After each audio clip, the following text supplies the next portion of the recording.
All right, let's get started. Oh, I just lost you visually. Can you hear me? Yes, I did. Okay. Here you are. Okay, so I'm going to read the first question, which is, I have read your book, Prodependence, and attend S&On meetings. How can these two models support me, the betrayed? What are some examples of holding on while letting go? Especially now in our crazy world, how can partners support our addicts? Oh, I lost him. I lost Dr. Rob. This is never a good thing. He had internet issues earlier today. Oh, there he is. Oh, thank goodness. I'm sorry. Let's No, that's okay. Again. And you know what? Let me get a piece of paper and a pen so I can write things down, because sometimes these questions have more than one thing in them. They do. Get that right. And you're kind of mumbly, so I don't know what's going on. Okay. As he walks off into the sunset. So sorry, everybody. He's just disappeared into the sunset.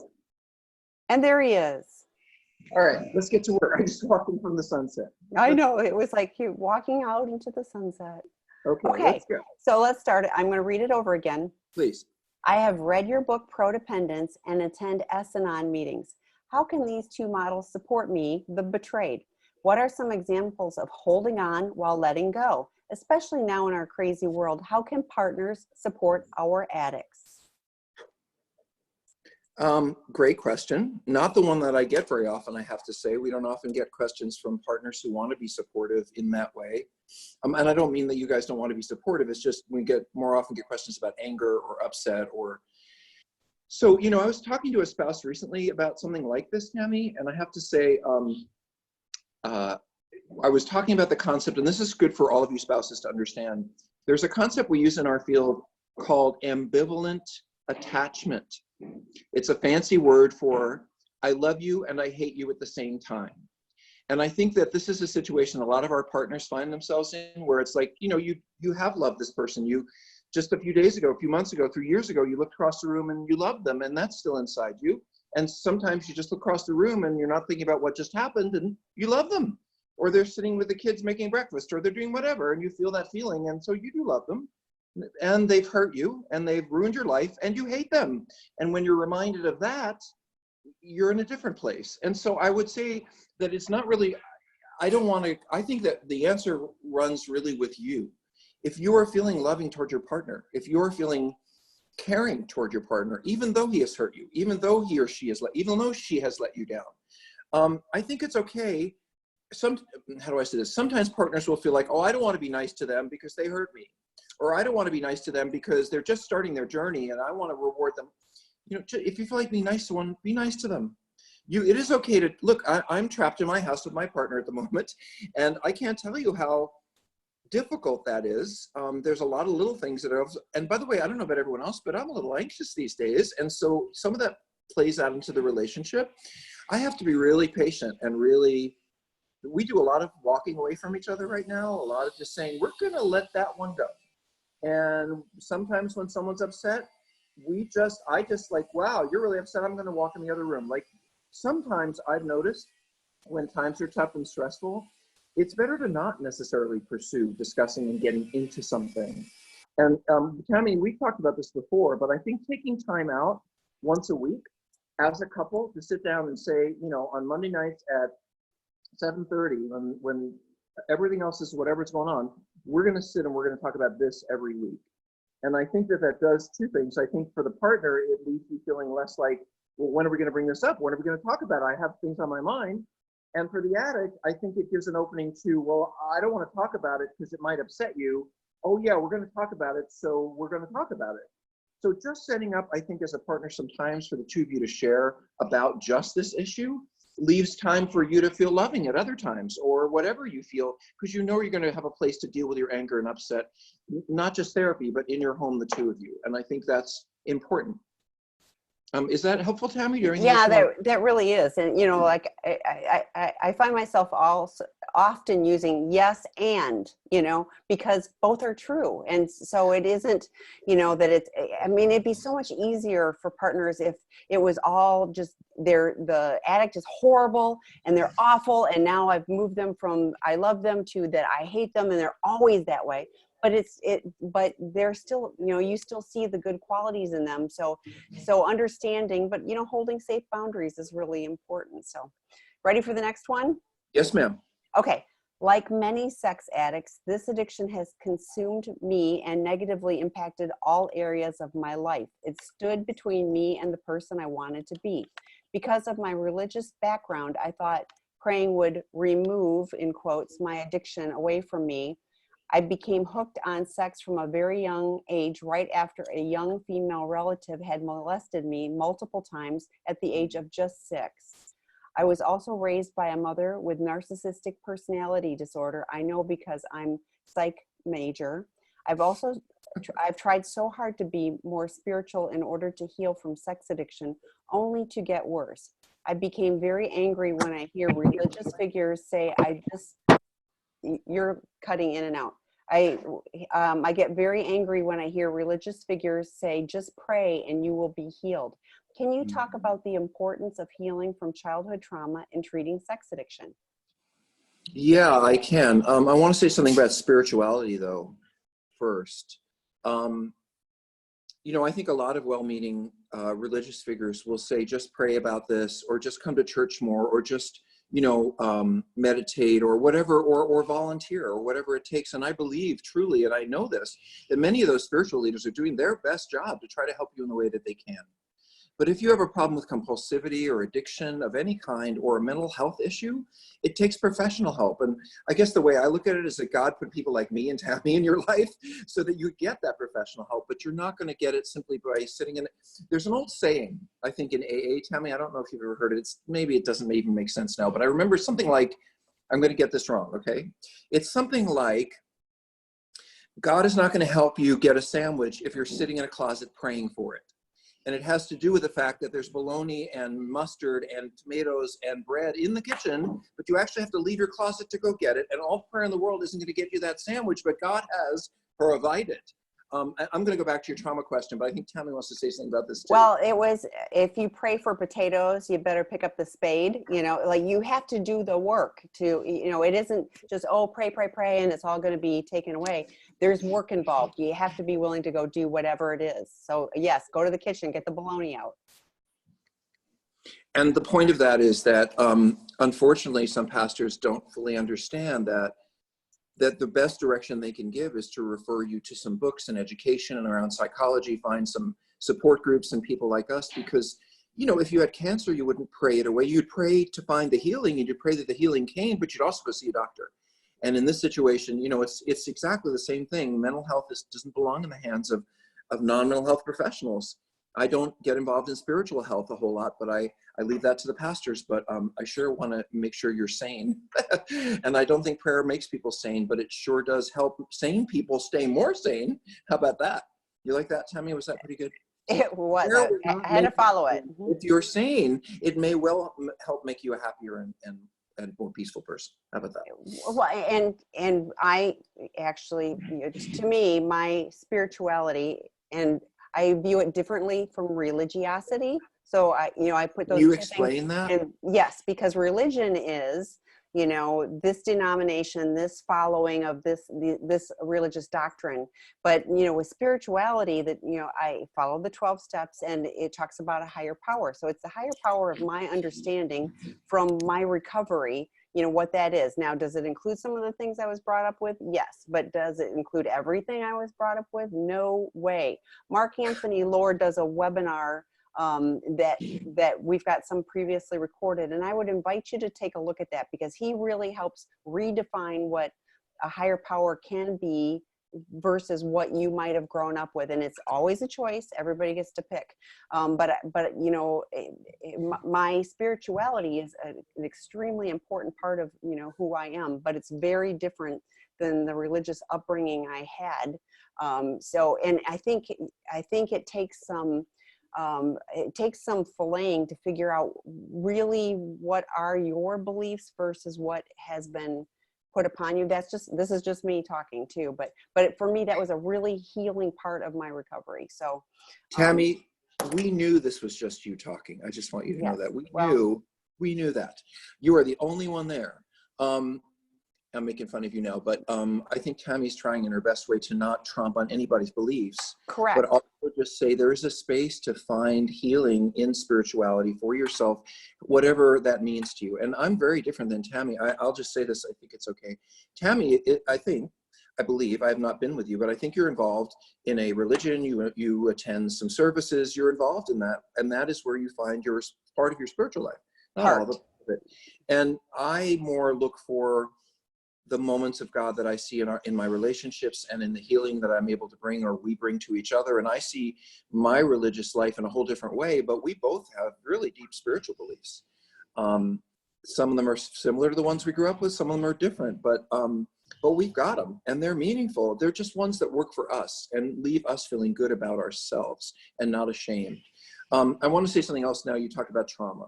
I don't think there's ever been any doubt since Pat Carnes started talking about compulsive behavior in the 1970s that healthy people didn't have these problems.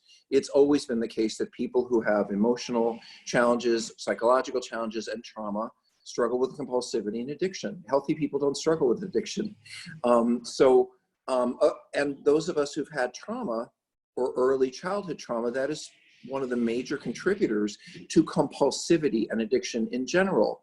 Not necessarily to being alcoholic or to being a sex or drug addict, but to the endless search for something to make me feel better and the avoidance of using people and healthy connection to make me feel better. That's a universal experience for addicts, and it comes from early trauma. I want to say something again. And so, yes, a couple more things. Do we have to work on trauma to heal from addiction? No, you can heal your addiction without going to a therapist ever. That's hence the 12-step program and the process of recovery. But I think to heal your humanity, to heal your ability to be perhaps the person you might have been had there been no trauma, I think that getting to know that person and being that person in the world requires going back and looking at what happened to you through therapy. So can you stop the addiction without therapy? Of course. Can you be healthier and happier without therapy? Of course. Can you really deeply connect and work through the pain of the past? I think that's what, they pay us folks for. And yes, you need to look at it. And I want to say even one more thing that ties these things together. Spirituality and trauma. I've never been it's taken me many years, I'll just tell you personally, to be able to have and hold spiritual beliefs.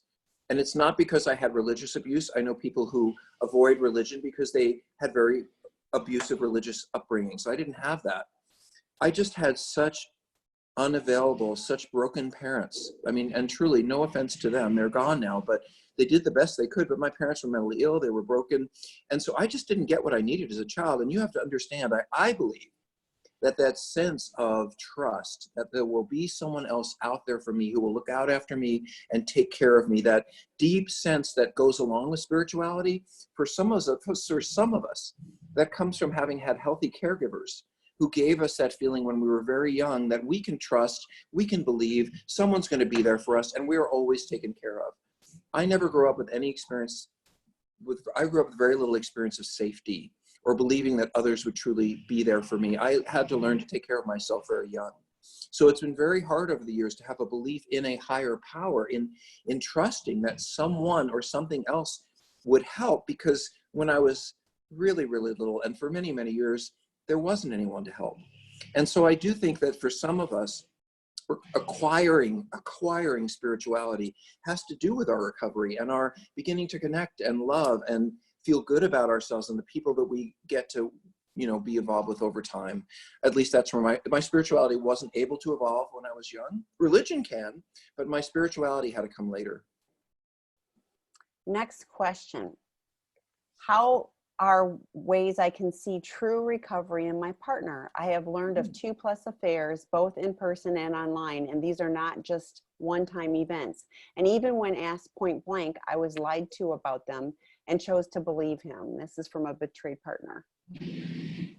So what is the question, the initial part, the part about how can I see true recovery in my partner? I think it's how do you identify if it really is recovery or if he's lying again, he or she? So I don't think recovery is a place you ever get to. I think it's a process. So I think what you're really asking is, how do I know that my husband's on the right road? How do I know that he's really committed to some kind of healing and going down the right road? And I think there are 2 ways. At least that I can speak of right now. In the beginning, it's just about seeing him show up for a healing process without complaint, without argument. I got to go to these meetings. I got to get to some therapy. I really want to. So when you see motivation and interest in healing that comes from him, not just from him not wanting to get in trouble with you, but actually because when you hear him saying like, I'm really enjoying those meetings, or some of those guys are kind of cool, I've been going to coffee, that's when I would feel good. When you see him taking a part of his life and making a part of his life recovery and integrating it. I would feel good about him if you're going to therapy and bringing back to me some gems. I never realized what happened to me and my dad when we were young. And, if you were starting to hear insight from him into why and how he ended up doing what he did to you. In the long term, I'm sorry, is it a question about trust? Is that I think so.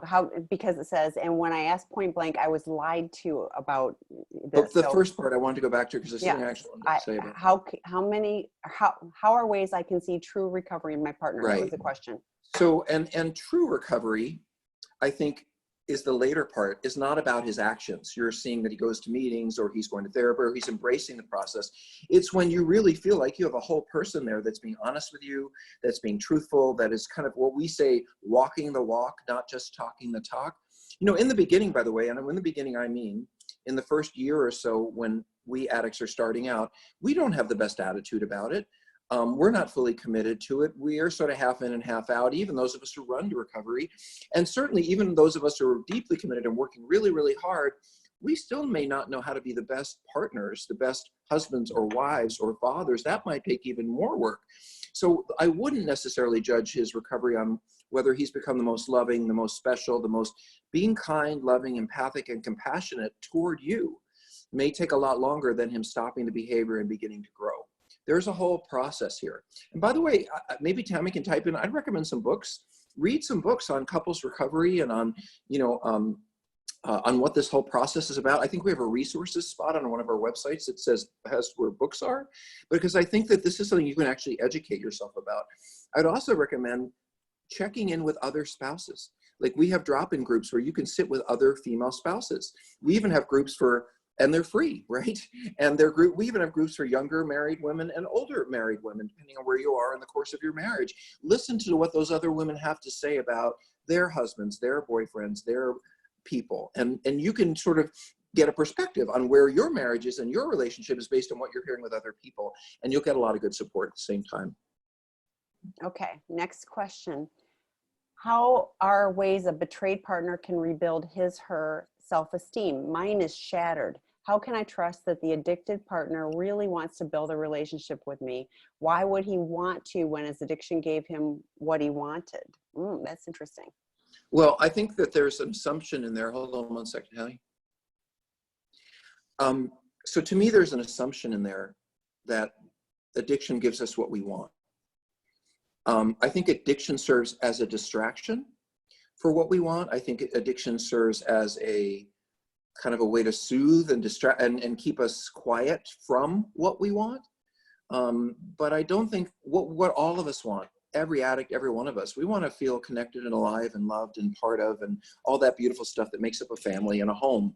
On whatever level we do that, that's what all of us want, even addicts. It's just they're so broken, they don't know how to find what they're looking for and they don't know what they want. So when addicts are acting out, drug addict, sex addict, it may look like, and to a spouse, it's like, oh, he wants the one with the hot boobs, or oh, he wants to drink a bottle of whiskey, or oh, but what that person's really saying is, I am running away as fast as I can from my pain and my problems. And I don't know what I want. I don't know how to get what I want, but what I'm doing as an active addict is avoiding what I can't tolerate. So I would never think of as an active addict as getting what they want. I would think of them as not having access to what they want. And running away from, I've seen people with incredibly loving families run the other direction when all they talk about is their loneliness and disconnection. It's because we're broken, not because we don't love. Tammy, do you have feedback about that one? No, I agree. I think you hit the nail on the head with it. Addiction serves its purpose, but it is so isolating, and we are so compartmentalized when we're in our addiction. We are not actively engaged in life and connected in a healthy way with people, which is what, I think life is all about too. So, I think I understand. I understand the being shattered. I understand, you needing to rebuild your self-esteem. I think the resources that I just put in the chat, come join the other partners that, they can support you and you can support them, because they've been there or are there, but it's all about us mutually, reaching out and helping each other. And I think knowing that we're not alone. And the other thing I would, oops, sorry. What was that? It's my dad. It's an Ugo horn because he's a car guy and he was just trying to call. So anyway, but I apologize. Tammy, do you want to go talk to your dad? No, it's okay. It's okay. But my comment was that I forgot what my comment was. It was about the shattered. Because I think this person was connecting. Maybe that's what you really wanted. Yes. Right. That's what. I know where it was going. It was because it wouldn't matter if it was you or anybody else, the behavior would be the same. So, I had one of the guys that does our does one of our groups talked about, I could replace you on the couch with anybody else and he would do the same thing. So I know that doesn't feel good, but it also means it isn't you, it's him and the addiction, it's his brokenness. It's not you. So that was what. And yes. And I would like to add to that just an example that I have worked with many, many men who will come in, and women, but this is a good men's issue, who will come into my office and they'll say, my real problem, doc, is I don't know which woman I love. Is it my wife or the affair partner? I just don't know. And we'll go over the wife, we'll go over the affair partner. And then he starts to tell me about the prostitutes or sex workers he's been seeing on the side while having the affair, and that he's been, chatting up his secretary. So even the person comes to me and says, which is what I would imagine you would think, like, I think I married the wrong person. I should be with this person. And you think, oh, that's what makes them happy. They're also cheating on that person because they're so broken. They're now broken into 3 pieces instead of 2, but they're broken, and they were broken before they ever met you. Next question. I know my husband is triggered to act out when he senses tension in our marriage, even if it's a small argument. I almost feel as though I'm walking on eggshells to avoid conflict with him now. I know it's not my job, but how do I address normal marital issues on things that bother me without triggering him? How long does it take for him, the addict, to understand that conflict in marriage is normal and for him to learn to handle it? He's only 13 days clean. That's helpful to know. Well, yes. Okay. So first of all, Tammy, why don't you start? Because you thought, oh, that's helpful to know. So say something about that. Because it's so early. So I don't know how long you've been married. I don't know how old everybody is, but just think about 13 days, it's like over the lifetime of however long he's been acting out. He doesn't have the tools yet. Like what Dr. Rob was just talking about is I'm escaping into my addiction because I can't handle all the stuff that life is bringing me right now. So that's what so right now he's trying not to act out, but he doesn't have the tools to be able to do things in a different way. So it is going to be uncomfortable. You're right. It's not your job to manage things for him. And I think, starting to have conversations like Dr. Rob said, like, we're going to talk about this at a set time, and honestly, there's a ton of resources on the website I put on there too that, can be helpful support in just normalizing that this is, just this kind of how it goes, I think that will be helpful. Dr. Rob? Well, again, for you, as a spouse who's just beginning to deal with this, the more you can educate yourself, the better. The more you can, and I wrote a book called Sex Addiction 101. I recommend it. I wrote a book called Out of the Doghouse. That's a good book for partners. I recommend it. There are lots of books on the topic. I think the more you can learn about this, the more you'll learn that it really isn't about you. And I want to say this, like, to every spouse who's here. I don't know how many folks are here. Let me take a look. So we've got a bunch of people here. If you are a spouse, if you are a loved one, and you are listening to the sound of my voice, and the person you love has betrayed you or cheated on you, or, I just really want you to know that there isn't anything that you could do now to make them cheat again. You can yell at them, you can scream at them, you can throw something on the floor, you can stamp your feet, you can put on a mask, you can do whatever the heck you want, but you're not going to be able to make this person go act out sexually, look at porn, hook up with someone else, no matter how hard you try. Because When I, as an addict, make a decision to drink or use or go have sex, that's my decision, not anything that you did to me. So yeah, stress and stressful situations might lead me to want to act out. And it might be stress in my marriage, but it could also be I have gas. It doesn't matter. I'm going to want to act out because that's what I do when I'm uncomfortable. It is not only not useful, it also, it doesn't make sense to me. It does make sense from your perspective, but in understanding the problem as I do, it does not make any sense in my mind for a spouse to try to change their behavior or change who they are or act any differently because they think that that is somehow going to set off this person into their addiction. This person's going to be set off into their addiction if they're going to be set off into their addiction, and you still have to be who you are. And part of the illness that happens to marriage is when a spouse feels like, I can't say this, I shouldn't say this, I shouldn't do that. I've got to be some kind of shadow of recovery for him so that he or she stays in this perfect bubble. That's not your job. Your job is to be furious. You've been cheated on. Your job is to figure out whether or not you even want to stay with this person. Your job is to get a lot of support from other people who've been cheated on so you can be good and pissed for a while. So I understand in early recovery, and I mean early recovery for a partner, you have not gotten in touch with your rage yet. You're still more concerned at this early stage that he doesn't cause more damage. You're still more worried about him right now. And that's because you haven't really had time to sit back and think about and be with all of this for yourself. When the crisis passes, or when you've made some phone calls to really dear friends who you love and will never tell your secrets, and you'll tell them everything, and they tell you how effed up this is, you're going to start to get angry. And the angrier you get, the less you're going to care about how he feels about it. And that is healthy, because when you get angry, he has to sit there and listen to it and tolerate, not abuse, not breaking, throwing, name calling, but the hurt, the sadness. That's your job to communicate that to him.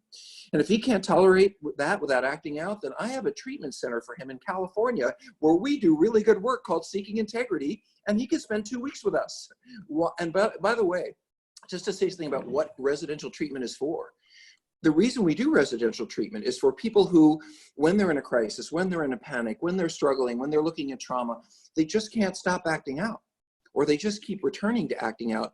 That, to me, is a reason to go to residential treatment, because it tells me that no matter how hard they're trying, and this isn't your 13-day relationship, although I'll tell you, going to treatment early is never a bad thing.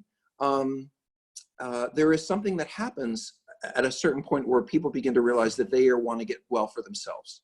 And that's when partners really realize that, wow, I never started this. I never made this happen. I've been affected by it. Last comment. I wrote a book. It's called Pro-Dependence. I recommend you as a partner where you are right now, in addition to getting all the education you can about sex addiction, read the book Pro-Dependence. One of the problems in our addiction culture is we often place blame and responsibility onto people who don't deserve it. We have these horrible words like codependent and enabler and rescuer for people who, I think, like you, are just doing their best to be in a relationship with someone they love, only that relationship is failing and they can't fix it. So I think we've done a pretty bad job of supporting loving partners and family that have been affected by addiction. And this is why I wrote this book, which is becoming a bit of a movement, I might say. And I really encourage you to read Pro-Dependence. It will help take some of the responsibility you're feeling off your shoulders for your husband's problem. It's not your problem. I mean, it's your problem in your marriage, but the problem is one he has to fix. You can't fix it for him, and you can't make it happen. Can't make it happen. So there's an interesting comment by an addict. It says, it's been 7 months since discovery. I wish my wife could connect with the anger and stop worrying if it triggers me. I think that's an interesting view of it. So next question, female sex and love addict here. I had 30 days sober from porn. I acted out today, and part of the reason is that my husband continued to push physical behaviors last night. I don't know how to explain to him how important it is for me to not look at porn and to not act out. I know I can't blame him for acting out, but it sure feels like he is part of the reason. Starting over sobriety one day at a time. Glad you're here. Tammy, I think you should weigh in on this. Well, yeah. I mean, it and then is. take a drug and alcohol perspective for that one. You know. Thank you. That's actually, I was like, oh, okay, yeah, yeah. For me, you know, it would be not safe. And so if this is my boundary, this is my inner circle, outer circle.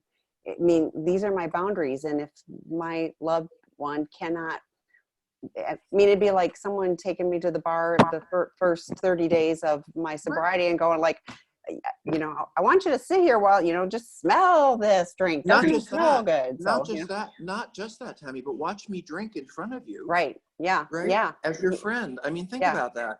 This man is not being, I don't know what he's doing, whether he's testing or whether he's got a problem of his own. I don't know. And maybe you said it and I didn't understand, but if he loves and respects you, what you need is time out from this. And if he Right. can't give you that time out, then he needs to lock himself in his car for his porn, because if nothing else, whatever it is for him, it's not good for you. And if that can't be respected, then you might need another place to hide out until the virus passes over your home, because I'm not sure the two of you are, you know, or at least you could say, I don't want to be around you when you're on the computer or any of that. Because, and I just thought of you, Tammy. So Well, it's starting to push physical behavior. So it may have been initiating sex. We talk about a 90-day abstinence period often, not for everybody, but often for people just entering, you know, sex and porn addiction. And it's hard for the partners, but it's part of the whole deal. Is like, if we really want this to be different and we want this person to heal, both people need to respect that boundary. So thoughts on that? I actually was distracted by the next question. Okay. But let me just say this.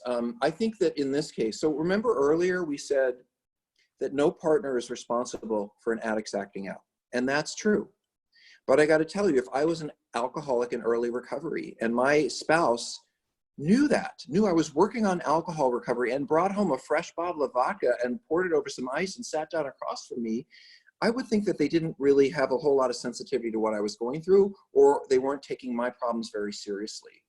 And so to me, if my loved one knows that I really am struggling with my sexuality, maybe with trauma, maybe with porn, other issues, and I really need a timeout for him to bring that and shove it in your face, is just at best disrespectful.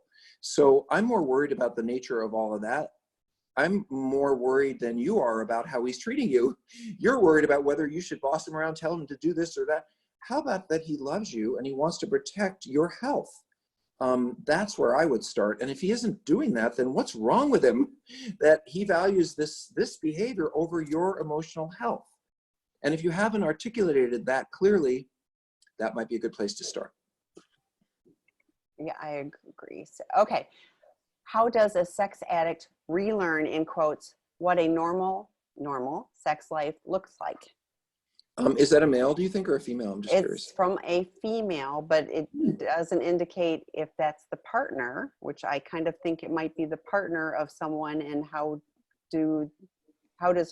I'm making this up, but I think it might be a partner saying, how is my male loved one going to figure out how to have normal sex after he's been out doing all that?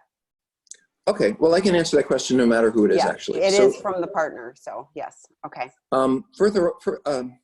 So as an active sex addict out there, we don't really understand what intimate sexuality is about very well. And I'm going to make some of you partners sad, although you may already know this. I don't know if some of the men or women you've been with have ever really been with you fully, because they're so into their intensity and their heads, and, you know, I don't know. But I do know that intimate sexuality, I'm a sex therapist, right? I have a PhD in human sexuality. That's just something I know a lot about. Ask me about plants, I'm not so good. But ask me about sex, I know a few things.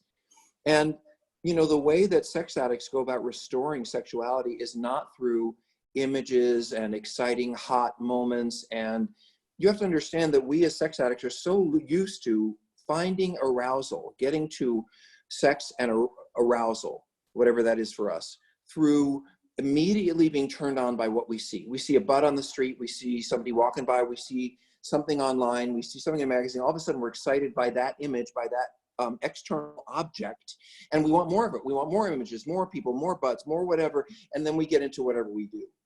But when you're in a relationship with someone, especially one that's gone on more than a year or two, it's not like I look at you, no offense, and say, ooh, what a great butt. I've seen that butt before. I might love your butt for the rest of my life, okay? But I'm not necessarily going to think, ooh, hot butt, I want some of that, because I've seen that butt before. So And I don't mean that insultingly on any level. I simply mean that the way men operate in particular, sex addiction aside, is we really do well with rapid fire new visual stimulation. That really gets us going. And if we train ourselves to that, that's pretty much all that's going to get us going. A lot of you have husbands and wives who are sex addicts who probably haven't had sex with you in a long time. Not all of you, but some of you. Some of us are so busy having sex elsewhere, and then we get home and it's like, oh, I'm tired, you know. And what's really going on is not just that we've been having sex elsewhere, it's that we avoid intimate sexuality. It is terrifying for us.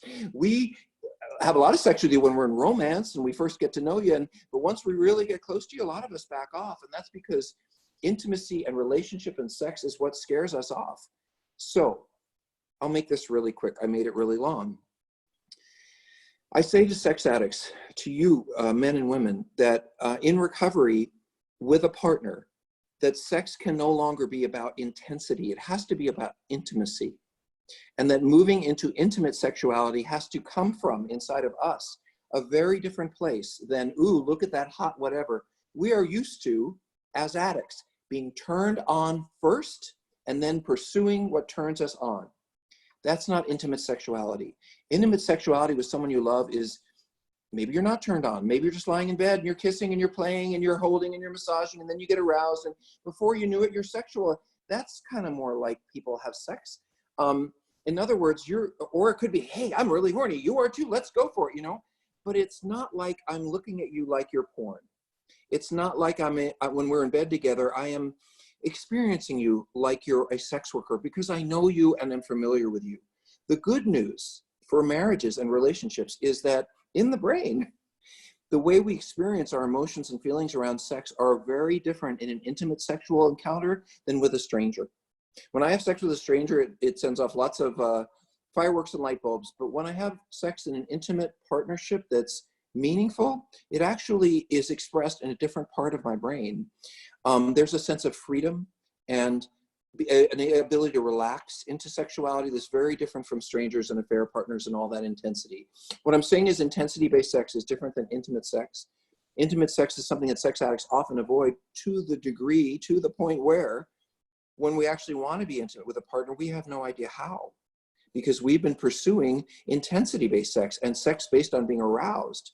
So with you partners, and just to get down to the relationships, when you're ready for us to be sexual, a lot of times, honestly, we won't want to have sex. Sex addicts, we're not going to want to have sex, but we're going to get in bed with that spouse and we're going to say, let's play, and we're going to hold hands and we're going to kiss and we're going to rub each other's arms, and we're going to, you know, and we might be saying to ourselves as sex addicts, I'd rather be reading a book. And often we are, because our brain is telling us to get the heck out of there. Of course, you partners feel like we don't care, we're not interested. It's really not that. It's more we're afraid of connection. That's why we're broken. That's where we're broken. So it's when the addict is beginning to put down the idea of sex based on how hot it is at the beginning and more about what it evolves to in the experience. That tells me what help. And I wouldn't use, by the way, the word normal sexuality, because Lord knows who knows what normal is. But I do like the word healthy. And can you as a couple have healthy sexuality? Yes, I think when it's driven by your connection, not by objectification. And that goes for everybody in the room. So do you have a book that you'd recommend for that? And Dr. David. Oh, I know. No, I know you know it. Go ahead, because Dr. I'm David sorry, I'm just such a little kid sometimes. Yeah. No, Dr. David has talked about a book, and I can't remember the name of it. No, but Ginger and Burkaw, the Ginger and Bill Burkaw. Yes. I think it's called Sexual Reintegration. Yes. I'm typing that, and yes, I think that's the. And they actually do. Go ahead. Go ahead. Tam. No, I was going to say that, that is specifically for dealing with sex addiction. So, there's other books like Pat Loved has Hot Monogamy. So there's a lot of books out there for things, but Burkaw's is specifically around this topic. So, and really the Burkaw's, we should probably do a podcast with the Burkaw. That's a great idea. I will. We should really do that, because they've written a bunch of books on couples intimacy and especially related to coming out of betrayal. Yeah. And I think they do intensives or workshops. The Burkaws do on very much that, like how to evolve. It's specific to healthy sexuality out of a broken relationship. And folks, that is a tough question. It's not every therapist you can walk into who knows the answer to that one. A lot of us know the answer to well, we haven't had sex in a while and we've been together a long time. We're really not having that much sex because we've been together a long time. That's one a lot of us can take on. But being sexual after betrayal, that's a really tough one. You need someone who knows what they're doing and the right book. Next question. What do you recommend for someone who has had long-term sexual sobriety for the past 6 months, have been slipping every week for 30 days or so?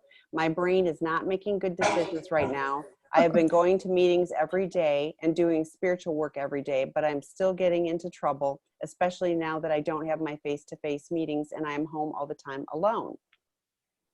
Okay, well, let's start at the beginning of that question. If you're new, and I'm assuming this is someone who's fairly new, like they did 6 months, they've been around for a year or so. So it looks like they're fairly new. Yeah. So this is for everyone who's new. The beginning of this ride can often be, not for everyone, but often be very much of a honeymoon. Meaning once we finally get ourselves to the therapist or to the 12-step meeting, we start going for a month or two. It's just not so hard to not have sex with strangers or whatever we did. For some reason, it's kind of like a pink cloud. And many of us will ride on that for a while. And when I'm working with someone as doing treatment with them, I let them know this, like, you're in a pink cloud, you're in your first 90 days. Where does it come from? The pink cloud is about having hidden secrets for many, many years and lived a hidden life and all of that. And all of a sudden you're interacting with people who know that, and you're getting support and you're getting feedback, and you're feeling kind of good about your secrets being out and less ashamed. And so a lot of the energy around the sexual acting out can die down. The problem is it's going to be back. And when it comes back, you better be prepared. And this is one of the things that I really want addicts to understand, is that if you get into a period where you're going to some meetings and you've been working out with your spouse and all the therapy, and you feel like, oh gosh, I got this thing licked, you're in trouble. Because it is during that honeymoon period when you most need to be doing the heavy lifting around getting sponsors, getting support, getting into a therapy group, because this is not a short ride. If you have these issues, you're going to be working on it for a couple of years. And the only way out, the only way to avoid acting out when all the feelings and desires to act out come back, is by having set up a community and a discipline of support. It's not by saying, oh good, I've gone to a few groups, I'm going to therapy and I don't feel like acting out anymore, so isn't that great? It's gonna come back. And when it comes back, like it has with you, with a vengeance, now you're acting out every month. So a couple of things. You're stuck at home, I'm so sorry, but I want you to know that there are meetings all the time. There are AA meetings, NAA. I mean, if I wanted to get well, which means to me, connecting with other people who are healing and listening and being a part of, and I can be in meetings and support groups all day long from home. I could actually, Tammy knows this, I've been actually working and doing other things because I'm home. I get to do 2 things at once. So, I would take this time to much more deeply invest in recovery, to be doing, I wrote a workbook. I wrote a book called Sex Addiction 101, but there is a workbook. Go get the workbook, read the book, work on the workbook, go online and get a sponsor in one of the online meetings. Don't let this separation we're experiencing be an excuse for your loneliness and desire to act out. That would be taking a victim stance. I'm sorry you're in the situation you're in. I'm in the same situation, but I'm not acting out because I'm staying connected and I'm reaching out. And in fact, Tammy, I don't know if I told you this, but okay, this is a little revealing, but I'm going to tell you. I was thinking about, I want to go to a virtual movie, and I'm going to have a virtual movie party. So you can use Zoom and other platforms where you and like 10 friends can go to a movie together.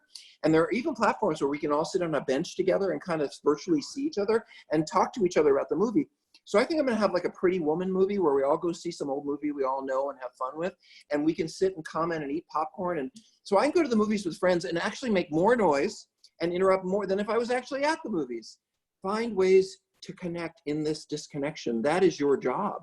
It is not our job to sit around and say, I wish I was out there in recovery and then it would be better. No, your job is to say, I'm in my recovery wherever I am, and I have to make it better for myself now. And I agree with all that, and I put some things in the chat. I'm going to also, my first thought was, you don't have a solid enough foundation of recovery. The acting out is merely a symptom. So our Seeking Integrity Los Angeles treatment program is open. I put a link in the chat for that. If you're open to, what better time than now to work on your recovery? So contact me if you're interested. Okay, next question. I will say, go ahead. can I say something about that, Tammy? So, I honestly thought that we would not have people in treatment during this time. And what has turned out to be is that there are folks who are saying, wow, I can probably get a few weeks away and really work on myself, and it's not going to interrupt work in my whole life. And so interestingly, we've actually been quite busy. And that's a good thing because it keeps out, what you guys don't know, I'll just tell you this, is in the midst of whatever's going on in the world, Tammy and I get to stay focused by supporting you guys, by doing this. So the busier we are, the better, because I don't have to panic or worry about what's going on there. I have a job to do, and that's to help people get well. And I like my job, and I'm going to keep doing it whether I'm home or somewhere else. And I'm going to my online meetings because my meetings I can't go to physically anymore. So I'm still going to my online meetings and connecting with people in various ways. So, okay, next question. My wife and I did a full clinical disclosure about a month and a half ago. Before the disclosure, we had been working on our marriage relationship. The day before the disclosure, she wanted me to hold her in my arms because she said she was anxious. She said that the disclosure didn't contain anything that shocked her and that she knew most of it due to staggered disclosure over a couple of years. A couple days after the disclosure, she all of a sudden said she wanted to get a divorce. We are currently in a state of home separation due to quarantine, finances, kids, etc. She has agreed to 6 months of couples therapy because she said she still loves me very much, but she will never be able to trust me again. Last week in couples therapy, she said she doesn't have the slightest inkling that we can work out. I'm absolutely devastated. She wants to walk around the house and continue to be best friends like nothing is wrong, but I'm dying inside. I'm really hopeless about my marriage. Help. So Tammy, do you want me to do this in the direct way or in the indirect? Yes. No, direct. Get over yourself. Get over yourself. Your wife is in pain. You have devastated her. And you're sitting around worried about whether she does or doesn't want to be with you. How is she doing? How is she feeling? What is she going through? What nightmares must be going on in her head? And yes, she has ambivalent love. She loves you sometimes and wants to be with you. She hates you and doesn't want to be with you. That is the cost of what you have done. You are paying the price. So your anxiety, my friend, about, oh, is she with me or is she with me not? I hope you live with that for a year. I hope she doesn't let me, not because I want you in pain, but because it is so not her job to make you feel better. You hurt her. You ruined her life. You ruined her marriage. And if you want to make it better, stop looking at how she's doing and keep working on yourself. I wrote a book called Out of the Doghouse, a relationship saving guide for men caught cheating. Buy it, read it, learn how to be humble, how to be grateful that she's even letting you stay in the house and doesn't kick you out today, and deal with your anxiety about your relationship. And here's the other piece. Where was the anxiety about your relationship and losing her when you were cheating? How come it's all of a sudden all here now that she's talking about leaving? Think about all of the nights and hours and years she spent alone when you could have been with her, or disconnected from you when you could have been connected to her, and then ask your question, do I even have the right to ask her to stay with me? It's a very different question. So I don't, those people who know me, I tend to be a fairly straight shooter. That's why they pay me good money or never come back. And this one, dude, is on you. I don't care whether you're married 3 years or 20. Learn how to be someone who is screwed up in your marriage, who is taking responsibility for having screwed up and has respect for whatever your partner is going through. You say you love this woman, love her enough to let her leave you if that's what she wants to do, and support her in doing it, because that might be what she needs to do for her. Love is not just a one-sided street, my friend. That was direct. Tammy, that was direct. That was direct. No, it is what it is. So, okay. Can I ask you, Tammy, though? Yes. Just between us, did you expect that when I said direct? Did you expect that was what direct was going to be? Not exactly, but that's what keeps it always interesting. So. Okay, well, what did you think? What would you have said in this circumstance to this person? I understand her ambivalence, and now you're kind of, with all due respect, kind of trapped inside this. So I have a feeling she's doing what you did, where she's compartmentalizing. You compartmentalized your acting out and your love for your wife and family or whatever, and now she's compartmentalizing. And so it really probably doesn't feel very good to you to watch her do all of that. But she's got to create some sort of safe boundary where she manages within this bizarre reality we're all managing right now. So, Mm-hmm. and you guys just had disclosure, and so it's very complicated. So I'm 100% do what you can to work on you, regardless of, And leave her alone. Don't go running around after, are we going to be together? Can we talk about it? Leave her alone. She's pissed at you. Let her be pissed at you. She's so pissed at you. She wants to get rid of you. Yeah. Respect her anger. Let her have it. If you need me, I'm here. Otherwise, I know you're angry at me. I'll stay out of your way. Yeah. That's your job. Yeah. And you've got kids and finances. So any way you can show up. Right. Do a little bit of extra housework. Yes. Yeah. I And was by the way, talking to somebody that her husband, I was talking to somebody today, and she said, my husband is mopping the floors. I love him. And I was like, yes. So. I really want to say, having been as direct as I was to everyone in the room and to this person, that I'm not intending to shame you or tell you you're bad or wrong. I'm trying to help you appreciate how deeply the addiction pulls relationships apart, where we become so obsessed with our own place in the relationship and just keeping it and holding on to it and keeping it a secret, and that we're not even thinking about that we have put that person through. And I would really recommend, rather than thinking about your pain, think about her pain, and that will guide you so much better. Tammy, we have time for maybe one or two. Wait, I have a question for the group. We got a bunch of people here. I need a request. I don't need. So Tammy and I, we've been doing this for how long? This at least a year and a half. I should really figure that out. So we're going to take some of this work and we're going to put it on the road, and we're going to create some podcasts with us doing this, talking about these issues, answering questions. And here's my question to the group. What should we call the podcast? Is it the Tammy and Rob show? Is it sex? Oh. You can't weigh in? I can. Is it, sex, love, and healing? And please chat us in the chat. We have a couple of minutes while I'm asking the last question. We know what the picture is going to look like. It's probably going to look something like this with the two of us. But what I'd like to know is, what would you call it? And if you were listening to a podcast, how would you know how to find us and what we talk about in the name? So we're going to name it, but if you have time and you wouldn't mind helping, that would be helpful, because I haven't really gotten that part down. Have you, Tammy? I have not thought about that. I like he's got a great idea for the podcast cover. And so, anyway, so if you have ideas, chat, there you go. On the road with Rob and Tammy. And we are on the road sometimes. We've got different backgrounds. So, okay. So I'm going to ask you the next question. Sure. This is from a female. I began online dating on the League. I'm not familiar with that one. Right before the pandemic hit. Considering we'll probably be social distancing for months and months, how do you think I should approach this? I'm resisting urges to constantly check the app and putting limits on how long the chats go.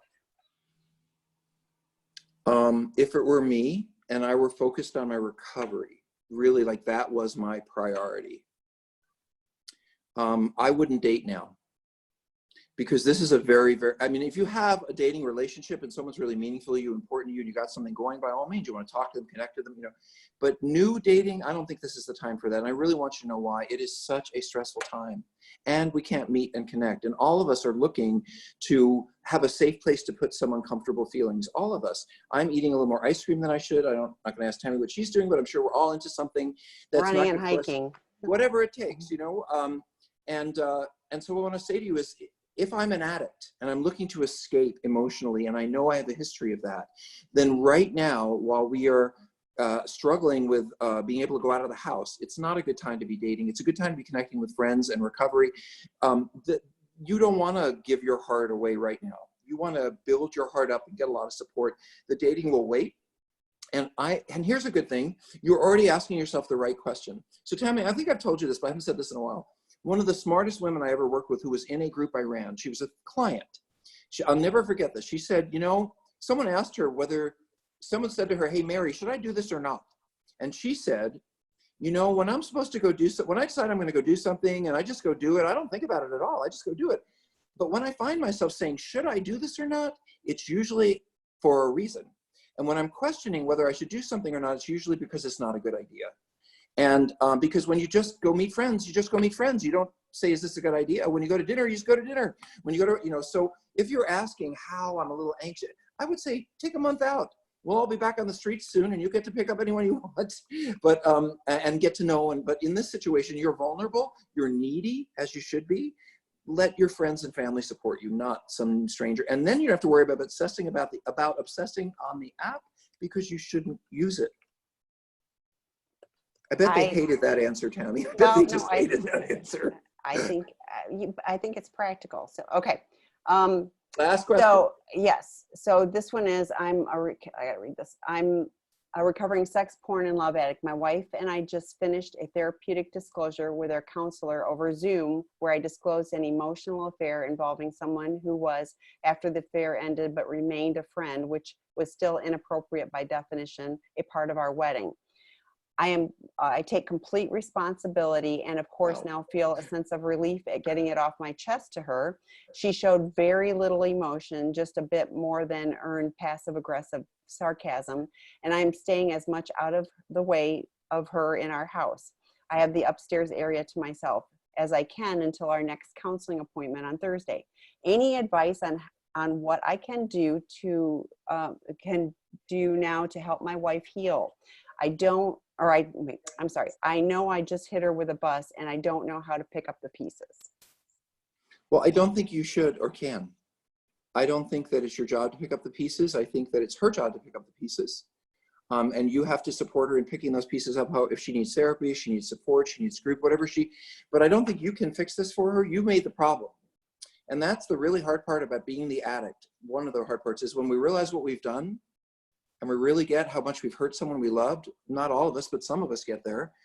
And we can't fix it, because usually when the person we love is hurting, we're the first ones to go fix it. I mean, whatever it is we can do, but we're the ones who caused the hurt. And so we don't get to fix this hurt. I think that your job is, and I would really do this, don't make assumptions. Don't assume that she's furious and doesn't want to talk to you and is downstairs. Let her know, hey, I'm up here. If you ever want to talk, if you want to connect, I won't answer specific answers about the disclosure, because I will only do that in front of a therapist. You want to keep it safe. But if you want to talk to me or hang out, or, if you're angry at me, I'll keep my distance. If you want me around, or we could just sit in a room and watch TV together. Give her the space to call out whatever she wants, and let her know, a couple times a day that you're available, but you're not putting any pressure on her. She can do what she wants. I think she might respond to that. But I wouldn't avoid, nor would I, as the person did before, charge in and try to, change the situation, which is unchanging. Hey, Tammy, it is always such a pleasure to do this with you. I want to let everyone know, you can find me on intherooms.com. On In the Rooms, do that meeting, and that one I've been doing 3 years. I had 190 people on In the Rooms this week. So every Friday night at 6 p.m., I'm on In the Rooms answering very similar questions. And if you want to reach out to Tammy, you want to talk about treatment, you want to find a therapist that we can refer, we know people all over the country. We don't get kickbacks for that. We just know good people. We know good meetings, good support. Tammy at seekingintegrity.com. Thank you guys for being here. And thank you, Tammy, for taking the time. Thank you. Bye, everybody. See you next week.